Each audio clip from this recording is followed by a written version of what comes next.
Hello friends, स्वागत है आप सभी का एक बार फिर से नर्सिंग ट्रेंड चैनल पे। मैं राकेश प्रजापति आपके लिए लेके आ गया हूँ नर्सिंग ट्रेंड क्वेश्चन का वीडियो नंबर 53।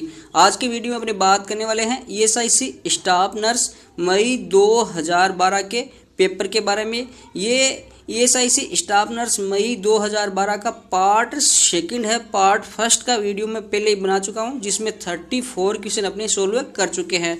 तो एंड तक इस वीडियो मेरे साथ बने रहिए क्योंकि अपकमिंग ईएसआईसी पेपर के लिए बहुत ही इंपॉर्टेंट क्वेश्चन साबित होने वाले हैं। तो क्वेश्चन 35 है, which bone is the largest bone in human body. Human body में लार्जेस्ट बोन कौन सी है। Femur is the largest bone in the human body, option A is right.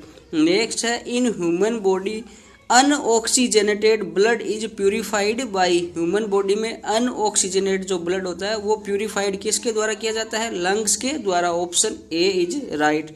Next है, ELISA test is use to detect. ELISA test है वो किसको detect करने के लिए यूज किया जाता है, एचआईवी इन्फेक्शन को, option C is right. Next है, a clinical thermometer indicates temperature in degree Fahrenheit from.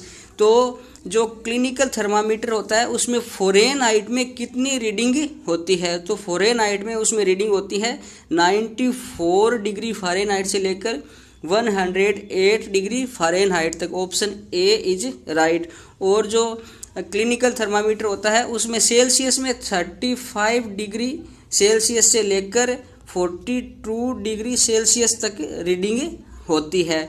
तो सेल्सियस में रीडिंग होती है 35 से लेकर 42 डिग्री सेल्सियस में, और फ़ारेनहाइट में होती है 94 टू 108 डिग्री फ़ारेनहाइट। नेक्स्ट है, the normal breath rate of human beings. Human beings की नॉर्मल ब्रीथ रेट कितनी होती है, 15 से 18 beat per minute, option B is right. Next है, which part of body is affected in typhoid. Typhoid में body का कौन सा पार्ट अफेक्टेड होता है, टाइफॉइड में इंटेस्टाइन है वो अफेक्टेड होती है, एंटेरिक फीवर भी इसको कहते हैं, option B is right. Next है, on average an adult human has. तो एडल्ट ह्यूमन में एवरेज कितनी बोन होती है, 206 206 बोन है वो एडल्ट ह्यूमन में होती है, option B is right. Next है, in an adult the skeleton comprises around. तो एडल्ट में जो स्केलेटन होता है उसका वेट कितना होता है, लगभग उसका स्केलेटन का वेट टोटल ह्यूमन बॉडी का होता है 10 से 20% total body weight, option B is right. Next है, which of the following is most dangerous complication during induction of spinal anaesthesia. Spinal anaesthesia देने के दौरान कौन सा जो कॉम्प्लिकेशन है वो मोस्ट डेंजरस होता है, टेकिकार्डिया, हाइपोटेंशन, ब्रेडिपनिया या फिर hyperthermia.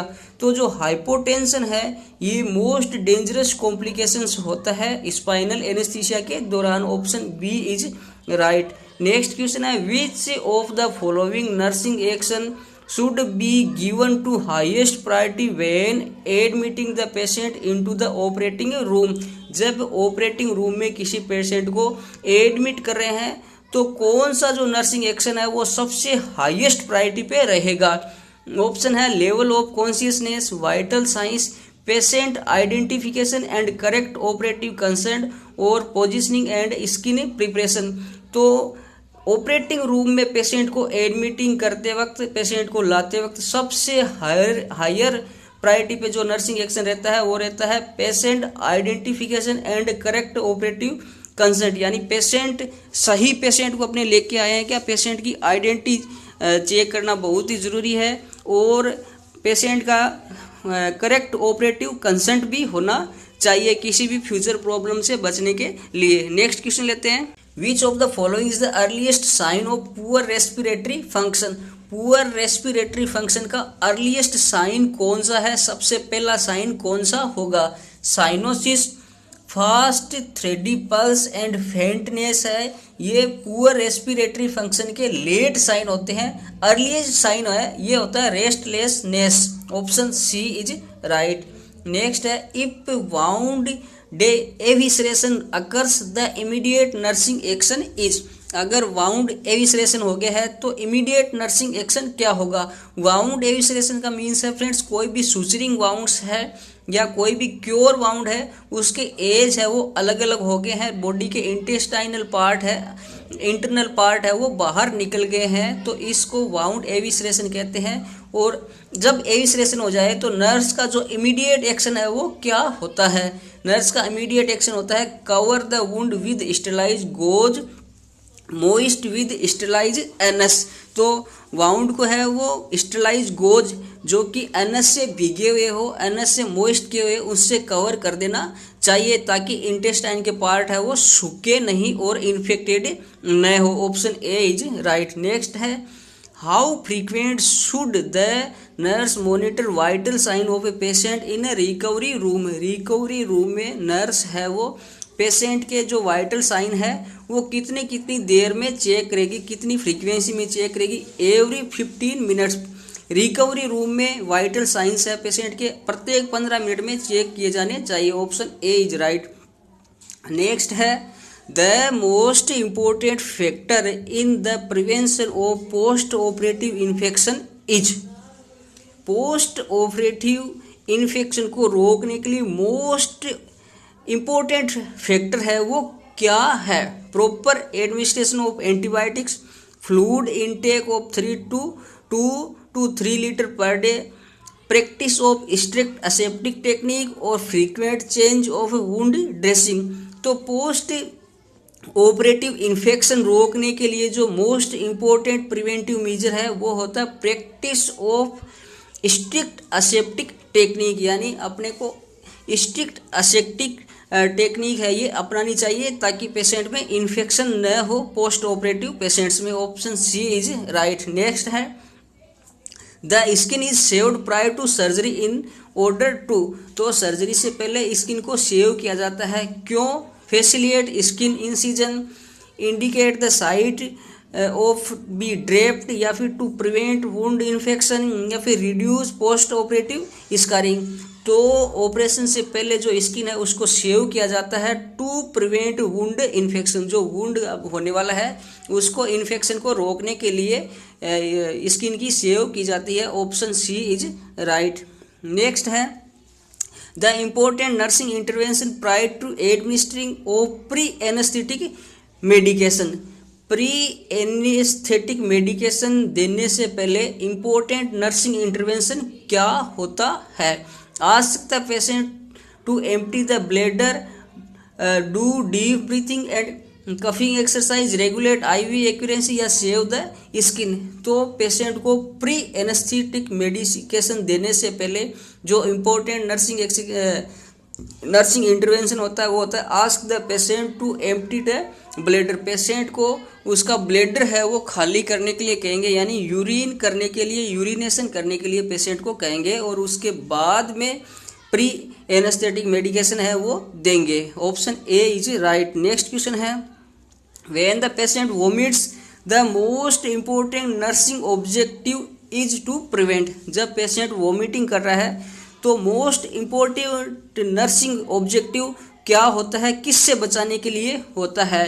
Dehydration, aspiration, rupture of suture line या फिर मेटाबॉलिक एल्केलोसिस। तो कोई भी पेशेंट जब वॉमिट्स कर रहा है तो उसको साइड लाइंग पोजीशन दी जाती है, लेटरल पोजीशन दी जाती है ताकि पेशेंट है वो उस वॉमिट को एस्पिरेट नहीं करे। Option B is right. Next है oxygen therapy is recommended in. Oxygen therapy है वो किन में रिकमेंडेड की जाती है। ऑप्शन दिए गए सीवियर रेस्पिरेटरी डिस्ट्रेस इसमें भी दी जाती है, सीवियर ट्रोमा में दी जाती है, एक्यूट मायोकार्डियल इंफ्रैक्शन में भी ऑक्सीजन थेरेपी दी जाएगी। Means all of the above, इन सभी चीज़ों में ऑक्सीजन थेरेपी दी जाएगी। Option D is right. Next है nursing responsibilities for either internal और एक्सटर्नल रेडिएशन थेरेपी इंक्लूडेड।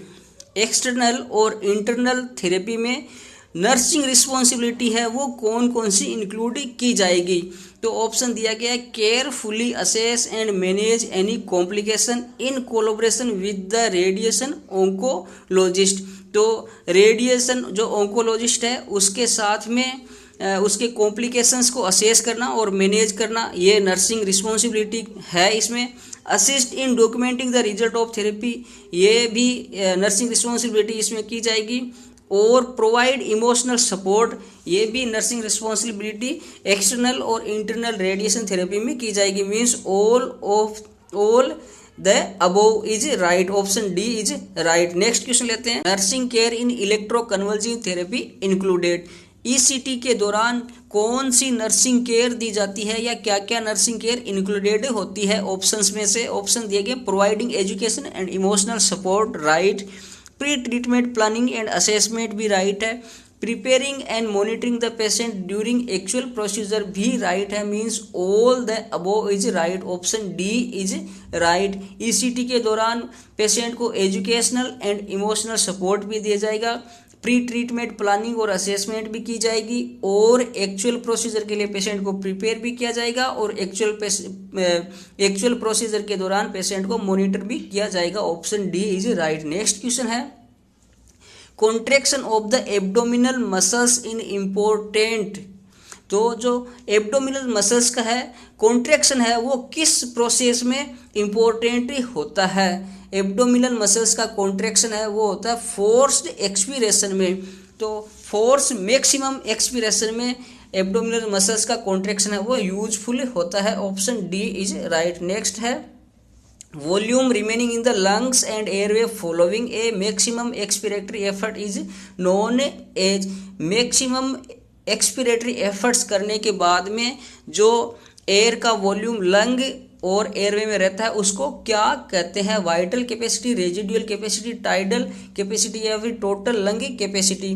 तो मैक्सिमम एफर्ट्स लगाकर जो एक्सप्रेशन कर दिया जाता है, हवा बाहर निकाल दी जाती है, उसके बाद भी जितनी हवा लंग्स और एयरवे में रह जाती है उसको कहा जाता है residual volume. Option B is right.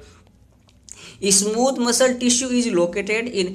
Smooth muscle tissue है वो कहाँ कहाँ होते हैं? स्टोमक में होते हैं, इंटेस्टाइन में होते हैं, यूरिनरी ब्लैडर में भी होते हैं। Means all the above, option D is right. Next है, power house of the cell is. कोशिका का पावर हाउस क्या होता है? Mitochondria, option A is right. Next है, arteriosclerosis results due to increase uptake of. Arteriosclerosis है वो diet में क्या ज़्यादा खाने की वजह से होता है? Proteins, diet poor in vitamins, या फिर इनसफिशिएंट आयरन अपटेक, या फिर ऑप्शन डी यहाँ पे दिया गया है इंक्रीज डाइट ऑफ फैट्स। तो ऑप्शन डी है वो राइट होने वाला है। फैट डाइट में ज़्यादा खाने की वजह से आर्टरियोस्क्लेरोसिस हो सकता है। Option D is right. Next है, the process by which protein are broken down into their amino acid is called. वो कौन सी प्रोसेस है या उस प्रोसेस का नाम क्या है जिसमें प्रोटीन को एमिनो एसिड्स में ब्रोकन डाउन किया जाता है, तोड़ा जाता है? तो वो प्रोसेस होती है proteolysis. Proteolysis, option C is right. Next है, protein deficiency results in. Protein deficiency की वजह से क्या होता है? Kwashiorkor, option B is right. Next है, the break down product of haemoglobin is. Haemoglobin का ब्रेक डाउन होने के बाद में क्या प्रोडक्ट बनता है?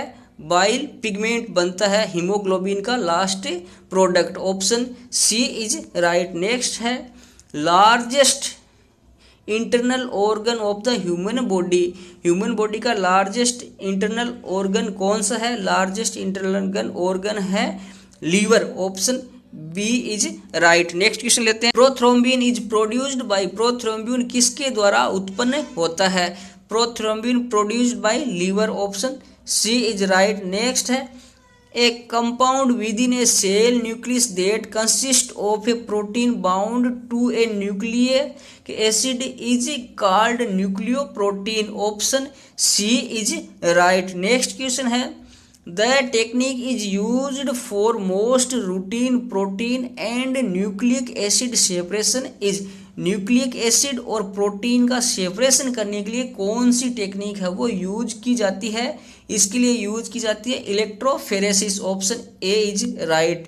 अगला क्वेश्चन है, In 1860 the Nightingale set up the first nursing training school at 1860 में नाइटिंगेल के द्वारा फर्स्ट नर्सिंग ट्रेनिंग स्कूल है वो सेटअप किया गया था। कहाँ किया गया था? सेंट थॉमस हॉस्पिटल लंदन में। Option C is right, Saint Thomas hospital London. Next है, in the community health responsibility of nurse included. तो कम्युनिटी में नर्स की कौन कौन सी हेल्थ रिस्पॉन्सिबिलिटी होती है? Administering public health nurse, teaching people and providing information to people, recording and analysing the health data. ये सभी रिस्पॉन्सिबिलिटीज है वो कम्युनिटी में नर्स की होती है। All the above. Option D is right. Next question है, choosing the appropriate catheter depends on. Appropriate catheter choose करना किस पे डिपेंड करता है? तो ऑप्शन दिए गए हैं, the size of patient's urethral canal, ये डिपेंड करता है। The expected duration of catheterisation, ये भी डिपेंड करता है। Knowledge of any allergic to latex और प्लास्टिक। कैथेटर है वो प्लास्टिक के बने होते हैं, तो इसलिए knowledge of any allergy to latex and plastic पर भी डिपेंड करता है। Means all the above. ऊपर दी गई सारी सिचुएशंस को देख के ही जो अप्रोप्रिएट कैथेटर है वो चूज किया जाएगा। Option D is right. Next है, कर्वड और काउड कैथेटर हेड। जो कर्वड कैथेटर या जिसको काउड कैथेटर कहते हैं उसमें क्या होता है? तो कर्वड का मतलब होता है आगे से थोड़ा सा मुड़ा हुआ, राउंडेड किया हुआ। इसका मीन्स ऑप्शन बी में दिया भी गया है, ए राउंडेड कर्व टिप। जो आगे की जो टिप होती है वो राउंडेड कर्व की हुई होती है कर्वड या फिर काउड कैथेटर में। Option B is right. Next question है, the number of pairs of cranial nerve.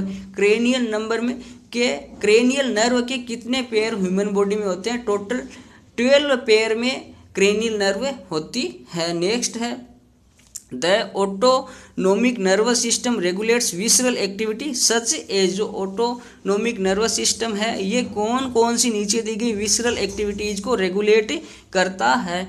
Respiration को रेगुलेट करता है, गैस्ट्रो इंटेस्टाइन मोबिलिटी को भी रेगुलेट करता है, और कॉन्ट्रैक्शन ऑफ स्मूथ मसल्स को भी रेगुलेट करता है। Means all the above is right. Option D is right. तो फ्रेंड्स ये हो गया आज की क्वेश्चन। नेक्स्ट पार्ट को भी जल्द अपलोड करने वाला हूँ। वीडियो अगर अच्छा लगे तो इसको लाइक करें, सभी दोस्तों के साथ इस वीडियो को जरूर शेयर करें। साथ ही साथ चैनल पे अगर नए हो तो चैनल को कर लो सब्सक्राइब, तथा पास में जो बेल आइकन आ रहा है उसको भी दबाना न भूलें। Thank you friends.